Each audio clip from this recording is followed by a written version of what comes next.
சொல்லுவாங்களே, மைக்கை பிடிச்சி பேசணும், பொதுவாக அறிவுரை சொல்லுவார், செய்யலாம் நடந்துக்கணும்னு சொல்லுவார். அதான் நாங்கள் எதிர்பார்ப்போம். ஆனால் பேசும்பொழுது கலைஞர் அவர்களுக்கு ஒரு தொகுதியில் ஒரு சிலை வைக்க வேண்டும் என்று சொல்லினேன். அதை செய்து முடித்த ஒரே நபர் நம்முடைய தம்பி அன்பின். அவருக்கு என்னுடைய பாராட்டுகளையும் வாழ்த்துக்களையும் தெரிவித்துக் கொள்கிறேன் என்று சொன்னது உள்ளபடியே வாழ்நாளில் என்னால் மறக்க முடியாத ஒரு பெருமையாக நான் மாவட்ட கழக செயலாளராக நான் தேர்ந்தெடுக்கப்பட்ட பிறகு நான் கலந்து கொண்ட முதல் மாவட்ட கழக செயலாளர் கூட்டத்தில் அது அன்றைக்கு அப்படி அமைந்தது என்றுதான் நான் சொல்ல வேண்டும். அந்த கூட்டத்தில் தலைவர் பேசும்பொழுது அன்று வந்த ஒரு பத்திரிகை செய்தியை கையில் வைத்துக் கொண்டு பேசினார். என்ன பேசினார் என்று சொன்னால், மாவட்ட கழக செயலாளர் என்றால் யார் தெரியுமா, எப்படி இருக்க வேண்டும் என்று தெரியுமா, இன்றைக்கு காலை ஒரு பத்திரிகையில் வந்து செய்தி.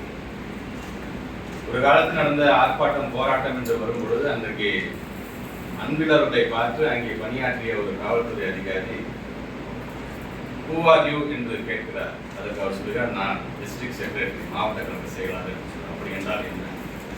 ஜில்லாக்கு எப்படி கலெக்டரோ அந்த மாதிரி ஜில்லாக்கு நான் தான் என் ஜில்லாக்கு கட்சிக்கு கலெக்டர் என்று